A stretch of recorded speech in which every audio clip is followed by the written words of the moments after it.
It's mighty. I think this is why it needed to be taken into Hag, meaning into the universal arena.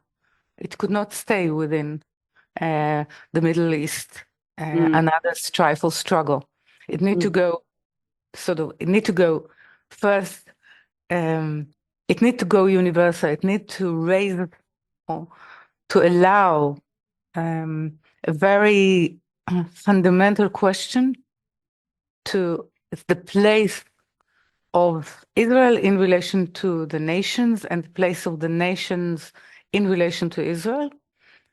I just read, a week ago in Parshat Shmot, when we read Bi'at HaMashiach, meaning the coming of Messiah, it is saying there loud and clear that the whole world will be against Israel. It was said it will be against Israel, it will try to destroy it, and then something, because it will gather onto it, something will change. But something will change, it means that something first will change in us, our perception of ourselves. Okay. Now, we can say there is captives. We don't know if we'll pull them out alive or not, but definitely there are the missing part that actually allow us to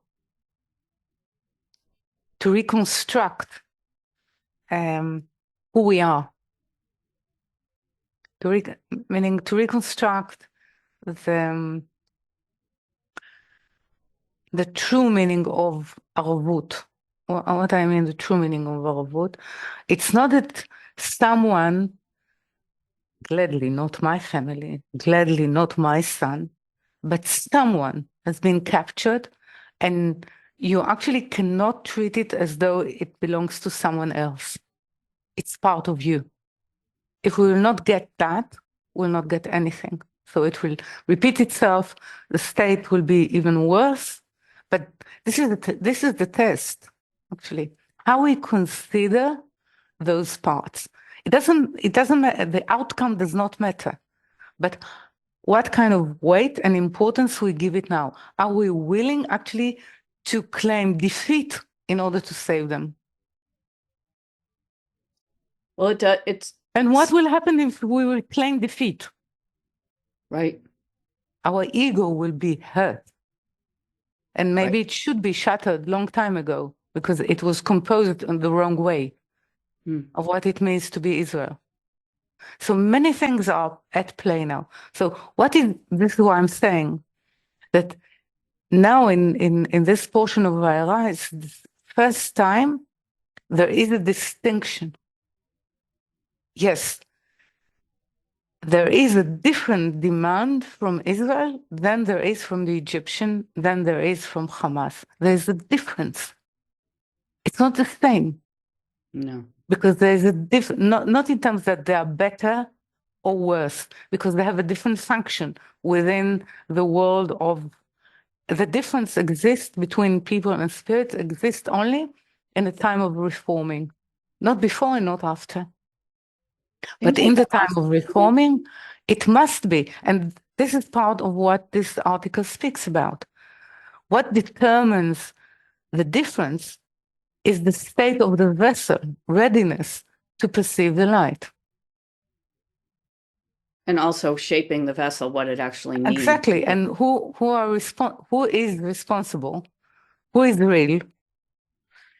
Do you think that there's responsible? Yeah, responsible for actually activating this, activating reforming.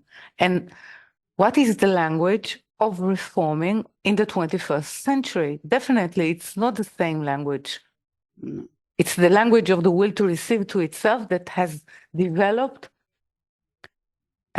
sophistication of separation that we never met before. So the need for, or our need to live, actually, to get some inkling of life, is the prayer that Israel needs to form not only for itself. So we will be bashed until we'll get it.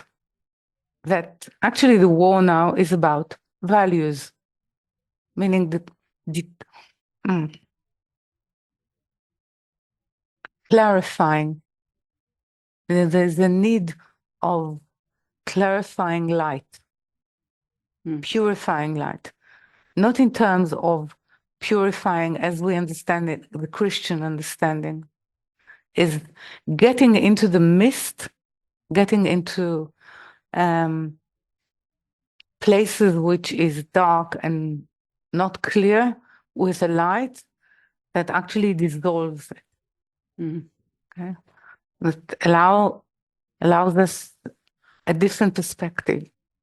Okay? So it's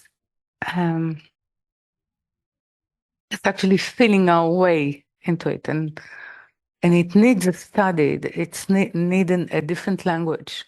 Okay, it needs a universal forum of debating what actually is happening.